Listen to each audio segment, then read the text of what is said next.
আন্তর্জাতিক পরমাণু শক্তি সংস্থা থেকে আনুষ্ঠানিকভাবে সরে দাঁড়ালো ইরান। ইসরায়েলে যুক্তরাষ্ট্রের সঙ্গে সাম্প্রতিক সংঘাতের জেরে পারমাণবিক কর্মসূচি নিয়ে আন্তর্জাতিক পর্যবেক্ষণ বন্ধের পথে দেশটি। ইরানের নবনির্বাচিত প্রেসিডেন্ট মাসুদ পেজেশকিয়ান ঘোষণা দিয়েছেন, আইএইএ এর সাথে সম্পর্ক ও সহযোগিতা স্থগিত করা হয়েছে। এই ঘোষণার মধ্য দিয়ে ইরান আনুষ্ঠানিকভাবে সংস্থাটির সঙ্গে থাকা পারমাণবিক চুক্তি ও তদারকির কার্যক্রম থেকে সরে দাঁড়ালো।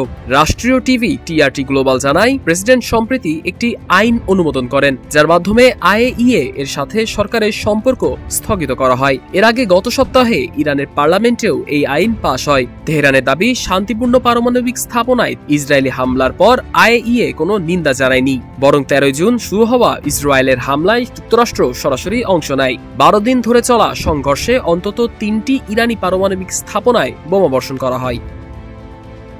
24 জুন যুদ্ধবিরতির পরও আইএইএ এর ভূমিকা নিয়ে প্রশ্ন তুলেছে ইরান। বিশ্লেষকদের মতে এই সিদ্ধান্ত ইরানের পারমাণবিক কর্মসূচি আরও অনিশ্চয়তার মুখে ঠেলে দিতে পারে।